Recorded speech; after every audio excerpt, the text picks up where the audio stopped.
Good morning everyone. स्वागत है आपका अपने यूट्यूब चैनल पे। मैं हूं आपका होस्ट सागर स्वामी। आज की जो सबसे बड़ी खबर आ रही है वो आ रही है पेंटागन से।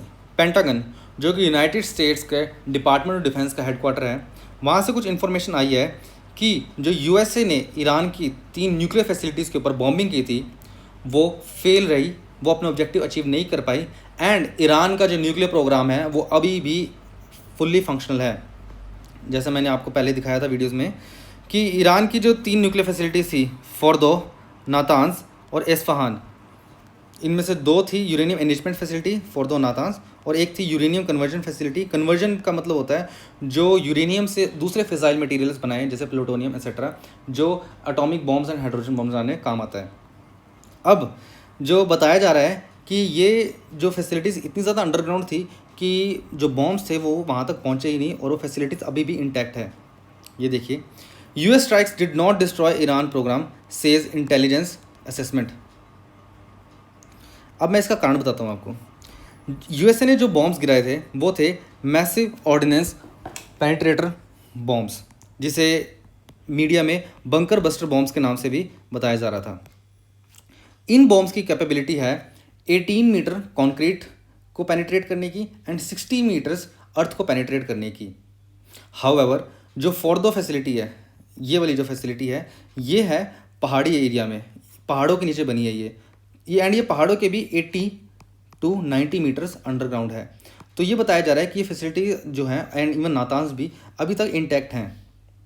ये देखिए, they say the Pentagon intelligence assessment says Iran scientific are largely intact and impact was only limited to above ground structures. सिर्फ ऊपर ऊपर ही अटैक जो था वो कुछ इफेक्ट कर पाया, अंडरग्राउंड फैसिलिटीज़ अभी भी इंटैक्ट है। बताया जा रहा है कि जो फैसिलिटीज़ के एंट्रेंस गेट थे वो बस सील ऑफ हो गए हैं, कुछ माइनर इंफ्रास्ट्रक्चर में डैमेज आया है। हाउएवर जो deep underground research facilities and जो सेंट्रिफिकेशन फैसिलिटीज़ थी जहाँ पे यूरेनियम को घुमाकर एनरिच किया जाता है, वो अभी भी ब्लास्ट से बचे हुए हैं और वो भी इंटैक्ट है। कहा जा रहा है कि इससे ज़्यादा ईरान का जो प्रोग्राम है वो कुछ महीने पीछे चला जाएगा। इस और जो बताया जा रहा है कि वो कम्प्लीटली डिस्ट्रॉय होगा, ऐसा कुछ नहीं है। पेंटागन के ऑफिशियल मतलब कि यूएस डिपार्टमेंट ऑफ डिफेंस के हेडक्वार्टर्स के ऑफिशियल का ये मानना है, उनके लिए एक सबसे बड़ी कंसर्निंग बात तो ये है कि क्लासिफाइड इन्फॉर्मेशन सबसे पहले बाहर आ कैसे गई। जैसे the classified information should never see the light of the day. अगर ऐसी जो इंटेलिजेंस लीकेज होती है उससे जो ह्यूमन रिसोर्स है उनको काफ़ी बड़ा खतरा रहता है, उनकी जान को काफ़ी बड़ा खतरा रहता है अगर उनकी आइडेंटिटी कॉम्प्रोमाइज़ हो जाती है, लीक हो जाती है कि किसने ये कहाँ से किस पर्सन ने ये इन्फॉर्मेशन कलेक्ट की है। अगर ये चीज़ रिवील हो जाए तो वाइट हाउस का कहना है कि जो प्रोग्राम है वो कम्प्लीटली ओब्लिटरेट हो चुका है, कम्प्लीटली सर्वनाश हो चुका है ईरान के न्यूक्लियर प्रोग्राम का। हाउएवर ये actually Donald Trump and JD वांस के स्टेटमेंट्स को बता रहे हैं, बट रिपोर्ट्स का कहना कुछ और है। वो कह रहे हैं इतना ज़्यादा डैमेज नहीं हुआ है। हाउएवर जो ऑफिशियल्स हैं उनका ये भी कहना है कि Iran can not have a nuclear weapon. Iran को न्यूक्लियर पावर बनने से वो हर संभव कोशिश करेंगे, और अगर एडिशनल स्ट्राइक्स करने की जरूरत पड़ी तो वो भी करी जाएंगी, लेकिन ईरान के पास न्यूक्लियर वेपन नहीं आ सकते, ये उनका कहना है।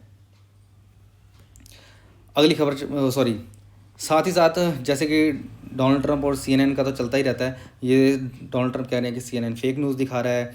डोनाल्ड ट्रंप का मानना है कि ये आज तक की हिस्ट्री की सबसे बड़ी सक्सेसफुल स्ट्राइक रही है मिलिटरीली, एंड वो न्यूयॉर्क टाइम्स और सीएनएन को वही जैसे कि उन हमेशा से उनका रवैया रहा है, वो इस बात से एग्री नहीं कर रहे हैं।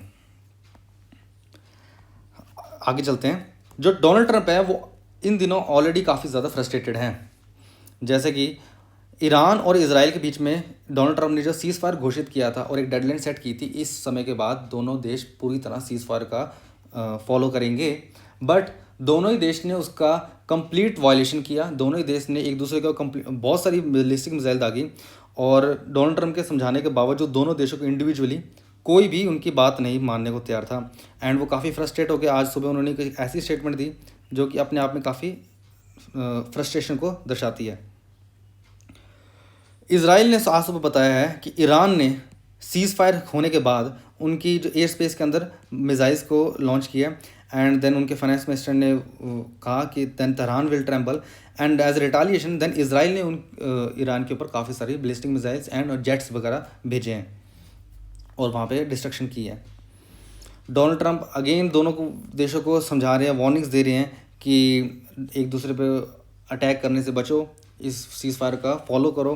एंड डोनाल्ड ट्रंप तो ट्विटर पर आकर इसराइल को समझा रहे हैं, Israel do not drop the bombs, if you do it's a major violation, bring your pilots home. तो अभी जब मैं ये वीडियो बना रहा हूँ, अब दोनों देश एक्चुअली रुक चुके हैं। एंड इस समय जो इसराइल एंड ईरान के बीच में जो सीज़ फायर है वो काफ़ी फाइन लाइन पे टिका हुआ है, बहुत ही बारीक लाइन है। अगर थोड़ी सी भी प्रोवोकिंग होती है किसी की तरफ से, देन ये फुल ऑन वार में अगेन एक्सटेंड हो जाएगा, और इस बार रोकना इन्हें काफ़ी ज़्यादा मुश्किल होगा। लेकिन हम उम्मीद करते हैं कि ऐसा कुछ ना हो, मिडिल ईस्ट में अमन आए और पीस बना रहे। नेक्स्ट खबर वो आई जापान से। जापान जो है उसके मैं आपको इस थोड़ी न्यूज़ का कॉन्टेक्स्ट देता हूँ। वर्ल्ड वॉर 2 के बाद जापान एंड यूएसए ने एक एग्रीमेंट साइन किया दैट जापान अपनी मिलिट्री को कंप्लीटली डिसमेंटल कर देगा, एंड जापान की जो सिक्योरिटी का ज़िम्मा होगा वो यूएसए पूरा अपने ऊपर लेगा। नाउ जापान की सिक्योरिटी का पूरा जो बर्डन है वो यूएसए के ऊपर है। लेकिन हाल ही के कुछ दिनों में देखा जा रहा है कि जैसे कि रशिया यूक्रेन वॉर हुआ, then first Israel Palestine war हुआ, देन इसराइल ईरान वॉर हुआ, अमेरिका कुछ ज़्यादा बड़े एक्शंस ले नहीं पाया इन चीज़ों को कंटेन करने में। और इस टाइम जो इंटरनेशनल बॉडीज़ हैं लाइक यूएनएससी वगैरह भी, वो भी काफ़ी तरह कह सकते हैं फेल रही हैं इन बड़े मिलिट्री ऑपरेशंस को रोकने में, लोगों की जान बचाने में वो असक्षम रहे हैं। तो जापान भी अब ग्राउंड रियलिटीज़ को जानने लगा है, और आए दिन सिनकाकू आइलैंड एक आइलैंड जगह है जो कि साउथ चाइना सी के अंदर है, एंड चाइना उसके ऊपर रिपीटेडली अपना क्लेम जताता आया है। हाउएवर जापान का वो एक लेजिटिमेट टेरिटोरियल पार्ट है। सो चाइना के लिए डेटरेंस क्रिएट करने के लिए, and Japan has said that to acquire strike back capabilities as a deterrence to China, उन्होंने ये जो टेस्ट है वो कंडक्ट किए हैं। जापान ने अपना फर्स्ट मिसाइल टेस्ट कंडक्ट किया है अपनी टेरिटरी के ऊपर।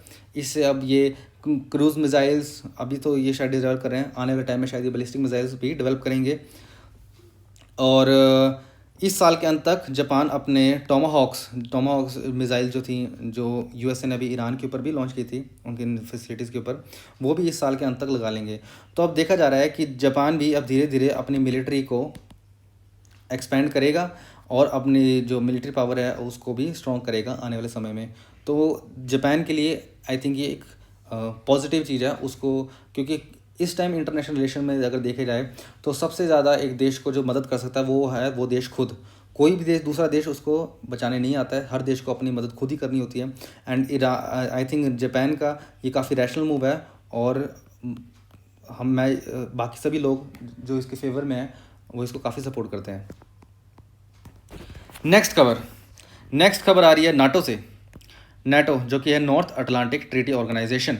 नॉर्थ अटलांटिक ट्रीटी ऑर्गेनाइजेशन जैसे मैंने आपको पिछली कुछ वीडियोस में बताया भी था, इनके मैप के बारे में भी दिखाया था। इनकी अब मीटिंग हो रही है हेग नीदरलैंड्स में। हेग नीदरलैंड्स वही है जगह जहाँ पे international criminal court and international court of justice के हेडक्वार्टर्स भी हैं। ये जो मीटिंग हो रही है, डोनाल्ड ट्रंप यहाँ पे पहुँच चुके हैं, और जितने भी नाटो मेंबर्स हैं वो भी नाटो की मीटिंग में पहुँच चुके हैं।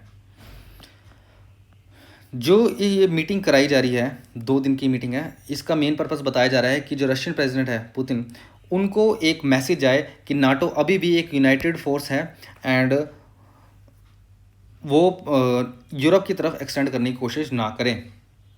एक और जो अटकलें लगाई जा रही हैं कि जो यूक्रेनियन प्रेसिडेंट ज़ेलेंस्की को भी इस मीटिंग में, जैसे कि सभी जानते हैं, शामिल किया गया है, एंड ट्रंप एंड ज़ेलेंस्की की हो सकता है इस समिट के दौरान साइड लाइन्स पर मीटिंग हो जाए।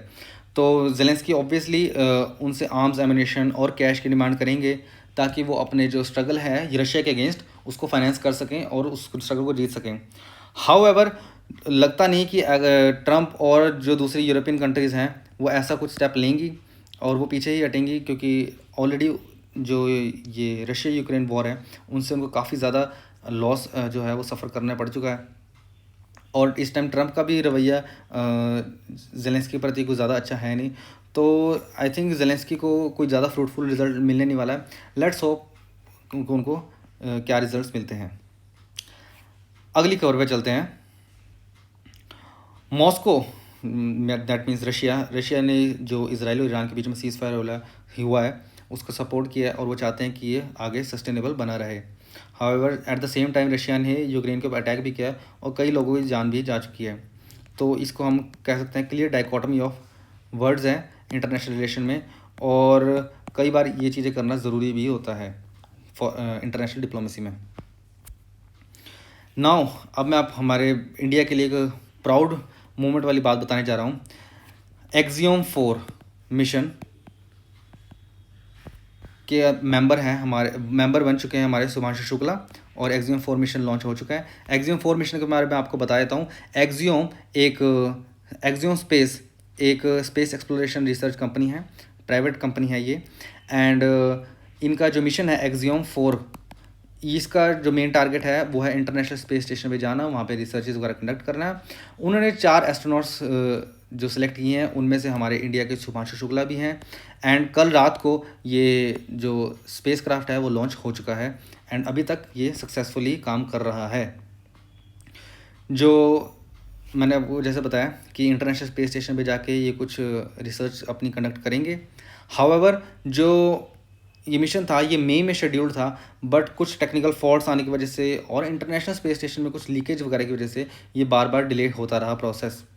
नाउ ये मिशन कैरी आउट हो चुका है और हम उम्मीद करते हैं कि मिशन सक्सेसफुल रहे और इंडिया का नाम प्राउड हो। आगे चलते हैं। आज की जो फाइनल खबर है वो एक और हमारे इंडिया के लिए प्राउड मूवमेंट है। इंडिया के गोल्डन बॉय नीरज चोपड़ा ने एक और इतिहास रच दिया है। अभी कुछ समय पहले पेरिस डायमंड लीग में उन्होंने गोल्ड प्राइज़ जीता था, फर्स्ट प्राइज़ हासिल की थी। एंड अगेन यूरोप के एक और एथलेटिक्स टूर्नामेंट में जिसका नाम है गोल्डन स्पाइक, उसके अंदर भी इन्होंने 85.29 मीटर्स का थ्रो फेंक कर फर्स्ट पोजीशन सिक्योर की है। सेकंड पोजीशन है डी स्मिथ की और थर्ड स्मिथर है 2 time world champion Anderson Peters की। तो ये भी इंडिया के लिए बहुत प्राउड मोमेंट है और उम्मीद करते हैं कि आने वाले दिन भी नीरज चोपड़ा के लिए ऐसी ही सक्सेस लेकर आएँ। थैंक यू दोस्तों, आज की वीडियो में इतना ही था। अगर आपको ये वीडियो पसंद आई हो तो ज़रूर ज़्यादा से ज़्यादा अपने दोस्तों में शेयर कीजिए, अपनी फैमिली में शेयर कीजिए, कमेंट्स कीजिए ताकि मुझे पता लगे कि आपको ये वीडियो कैसी लगी और मैं क्या इसमें इम्प्रूव कर सकता हूँ। एंड फाइनली इस चैनल को सब्सक्राइब कीजिए। थैंक यू एंड जय हिंद।